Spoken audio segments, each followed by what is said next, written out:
Hey guys, what's up, nomads? So today I wanted to go over and react to this video by Dantix. Um, it's, it's pretty much going over the skill tree for the new Black Myth Wukong video game that I currently am waiting for. We have 11 hours, 18 minutes, and 46 seconds left. So there's that. So I just wanted to do something really cool. I want to see how this goes. So do I have to go back? Do I have to go back to open new link? Do I do that? No, let's do this. Well, how do I put it on here? Let's do this. Share screen. Boom.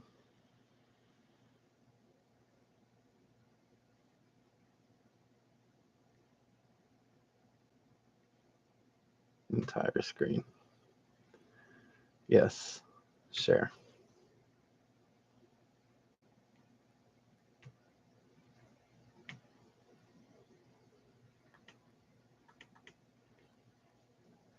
Okay. Choose what to share with YouTube Studios. Yeah. I think we did that already, right? Yeah. Whoa, that is so cool. Okay, so let's go here. Oh, whoops. This should show me. All right, cool. All right, so we're gonna go to YouTube. Sorry, guys, this is the first time I did this. I guess I should have set this up beforehand. So where is the? We'll go into my. Oh, history right here. I was just queuing it up, so it should be. All right, here it is. Is only a few days from official release, and there are a ton of ways to customize your character to your playstyle. So let's go through everything you need to know about the skill tree, magic transformations, gear, and items, as well as run through some examples. Let's start with your skill tree. You can invest the sparks you earn from leveling here. You can upgrade your basic skills, stats, your different staff stances, your transformations, and your spells, which we'll go through in more detail separately. You can reset your spark investment at any shrine without punishment, so don't feel locked in on your choices. Let's look at the spell tabs first. Within the alteration tree, we have the cloud. All right, before I let this continue, I definitely want to go over. Please look up the lore to this game.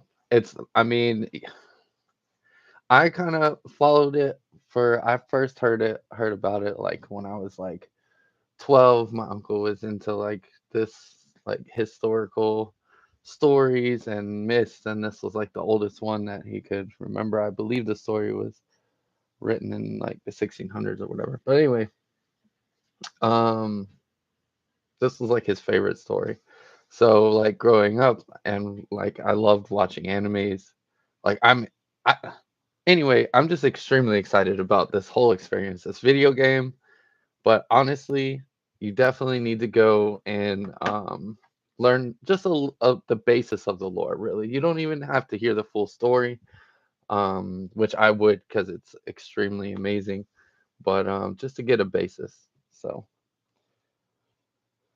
all right, let's continue these.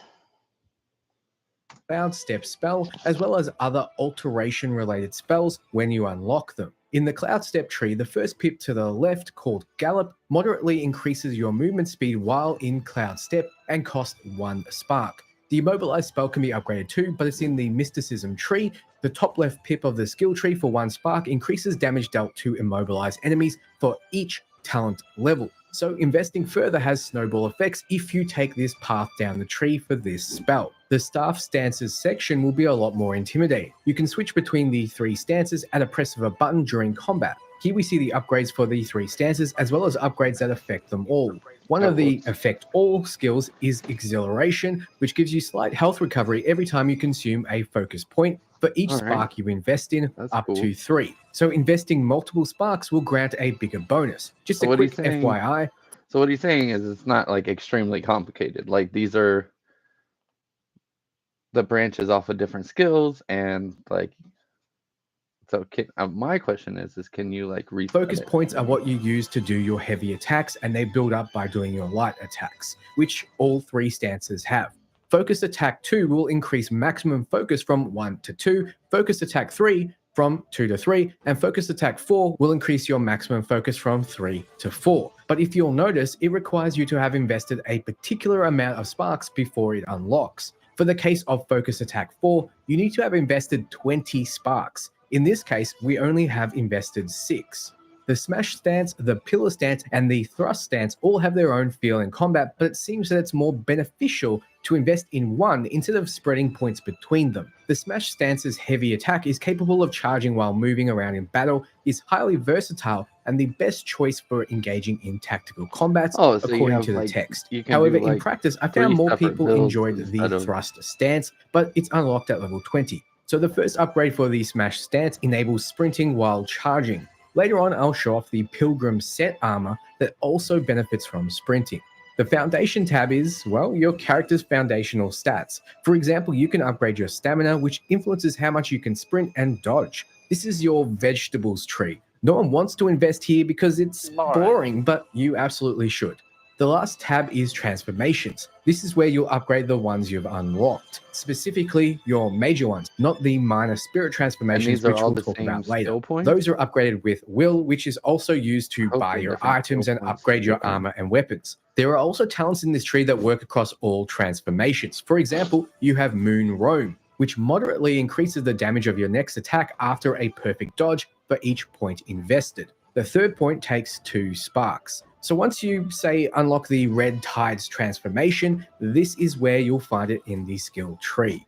So you have a skill tree to upgrade everything, but how exactly does magic work? Magic uses a unique resource called mana, which more or less only restores when you rest at a shrine and is used for only casting spells. Using it wisely is part of the dance in combat. You unlock many spells, but can only have 4 equipped at one time. These 4 slots also can be used for major transformations. You need to visit a shrine to swap them out. Rock Solid seems to be a journalist's favorite spell alongside Immobilize. Rock Solid has a 15-second cooldown and costs 30 mana. It's a defensive spell that transforms the caster into a rock. If the enemy strikes the rock, they shall be deflected, which grants a perfect chance to counter-attack. Perfect for giving your character a parry if you enjoy that style of gameplay. Immobilize has a longer 50-second cooldown and costs 50 mana, but it's a powerful control spell that binds an enemy in place, even mid-air. This works on bosses, but more powerful foes may break free sooner. It works longer when the opponent is exhausted, staggered, or downed. So yes, you can follow up a rock-solid stagger with this for an increased effectiveness. Cloud Step has a 35-second cooldown and costs 30 mana. It's a mobility spell that leaves behind a decoy while allowing for quick dispersion into mist and to escape. It's useful for evading attacks or luring enemies into a trap. Upon returning from the mist state, an unveiling strike can be unleashed to catch opponents off guard. You've already seen an upgrade of it in the skill tree. So you'll find different spells during your travels, but you'll also have access to transformations. They're earned mostly by defeating bosses, letting you transform into what you defeated until you use up the might resource you have or lose the second health bar you gain. These don't cost mana like spells do. Instead, they have very lengthy cooldowns. They do, however, share one of the 4 slots with spells. So in this case, the cool. Azure Dust transformation is slotted on the B button, and it's a weird skeleton rock with legs. What the hell is even that? And slams down for a stagger effect. Its light attack is Earth Shatter, which makes you strike the enemy 3 times with your head, and its heavy attack is Mountain Splitter, which dashes forward with full force. Fully charge heavy attack to dash further. Red Tides transforms you into a boss we've seen a few times that wields a flaming glaive staff. Its light attack is Moon Dance, which continually slashes at the enemy, building up its focus. Its heavy, Moon Chase, unleashes a series of dash attacks. You can also follow up your dodge with a special heavy attack. You can also equip one lesser spirit transformation like you would a piece of gear. You can activate this without equipping it in your limited 4 slots. You instead use right and left trigger together on the controller to activate them, and they usually transform you into the creature that you got your spirit from for an attack, and then you transform back. You use a key bar for these attacks rather than mana.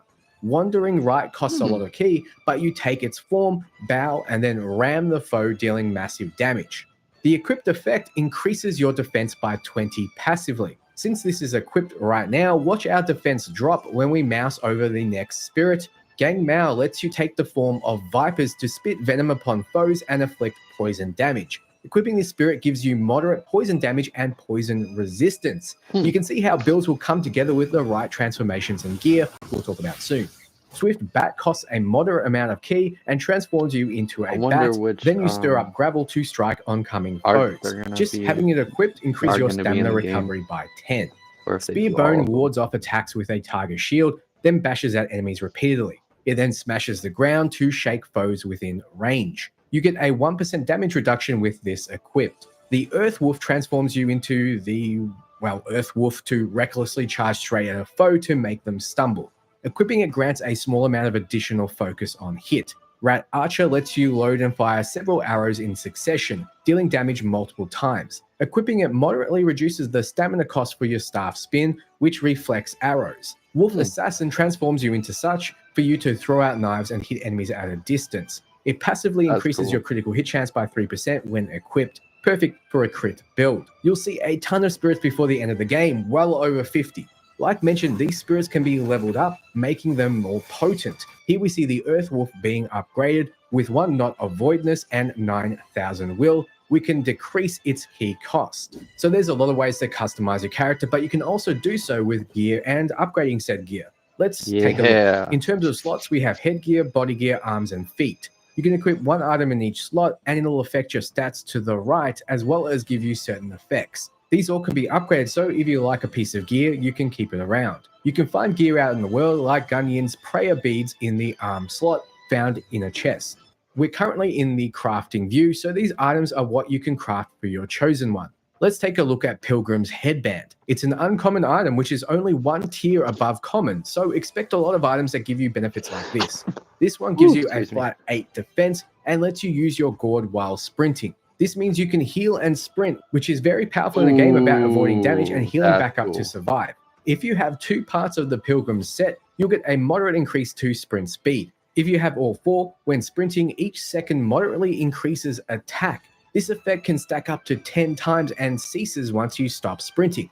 So the idea is you sprint, then attack into enemies for big damage. So this obviously combos well with the smash stance and the ability to charge your heavy while sprinting. We also have equipped the Pilgrim's Garb. It has 16 defense and the same set bonuses as the headband. So the Garb trades having a special ability for 8 extra defense. Pilgrim's Wrist Wrap has 6 armor and also provides no special effect, whereas the leg wraps of the set provides a higher 10 defense but no special effect. The Folk Opera leather braces increases defense by 5, but with a set of 4, the will granted from defeating enemies is moderately increased, so this would be a good set to have on early in order to have more will for upgrades and shopping. There are even prayer beads that increase your defense by 10 and have a unique effect to increase your maximum health and mana for a long duration after absorbing lingering will, which is dropped off defeated enemies. You can craft the uncommon Serpent Scale Battle Robe with 5 yarn and 1350 will. Like mentioned, will is your currency used for crafting and upgrading, which is different from what you use to get skills in your skill tree.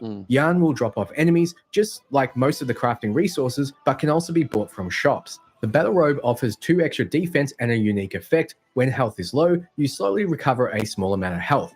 If you're in water, the effect is enhanced. So take a soak once you're sore. If you have 3 of the set, you'll have a far lower stamina cost when in water. It's unclear if the blood pool you fight the target boss in counts as water. You can also upgrade your staff. Now it does say craft, but keep in mind you can only use your staff outside of transformations, which function as your means to use different attacks and weapons. So the Bronze Cloud staff has 36 attack and 2% critical hit chance. The Willow Wood staff doesn't have a critical hit chance and only 30 attack. We switch back to the Wind Bear staff, a rare staff with 50 attack and 4% critical hit, so much better all round. It also has a unique effect that considerably increases the critical hit chance of the Unveiling Strike of Cloud Step, which we've mentioned before. So gear like this really helps round out your builds in a massive way. Don't forget, you can upgrade these staffs to boost their stats and change their appearance. Along with gear, you have a bunch of consumables you can find, buy, and just by like watching what he's going through, like in my head, I've already got like a bunch of challenge runs too. Now, of course, the first playthrough is just gonna be like whatever I pick up, you know what I mean? Like a true experience. Go through the first one, but I can already think of like challenge runs you can do with this game. So super fun. I think my first one would be to just increase one certain skill tree at once and do each one like a video.